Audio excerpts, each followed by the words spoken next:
ऐसा है कि आरोप लगाना बहुत सरल होता है।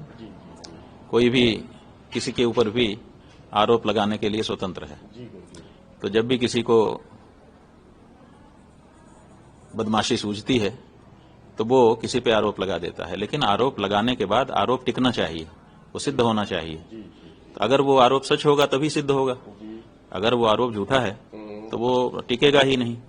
और अभी तो लोगों ने हमको बताया है कि जिस व्यक्ति के द्वारा ये आरोप लगाए गए हैं वो खुद जो है हिस्ट्री शीटर है।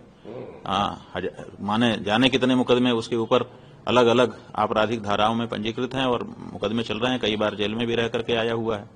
तो ऐसा व्यक्ति जो इसी चीज के लिए जाना जाता है, अपराध करने के लिए ही जाना जाता है, वो हमारे ऊपर आकर के आरोप लगा देता है और वो रामभद्राचार्य जी का शिष्य निरूपित होता है। रामभद्राचार्य जी इतने बड़े हिस्ट्री शीटर को शिष्य बना करके क्यों रखे हुए हैं, ये भी एक बड़ा प्रश्न उठता है। तो जो आरोप लगाने वाले का चरित्र है वो अब सार्वजनिक हो चुका है, बहुत सारे लोग उस पर प्रमाण भेज रहे हैं और मामला न्यायालय में है, वहां पर उनको भी प्रमाण रखना ही पड़ेगा।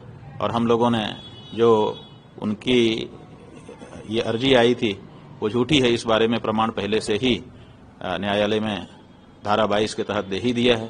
इसलिए इसमें कोई ऐसी बात नहीं है। जो भी व्यक्ति धर्म कार्य करने के लिए आगे आता है उसके ऊपर ये सब होता ही है। जब किसी पेड़ में फल लगता है ना, तो कुछ ऐसे होते हैं बच्चे, वो आकर के पत्थर मारने लगते हैं। तो उनके पत्थर मारने से जो वृक्ष है वो अपना स्वभाव थोड़े छोड़ देता है। इसलिए हम लोगों के द्वारा जो गौ माता की रक्षा की आवाज उठाई गई है वो बिल्कुल उठाई जाती रहेगी।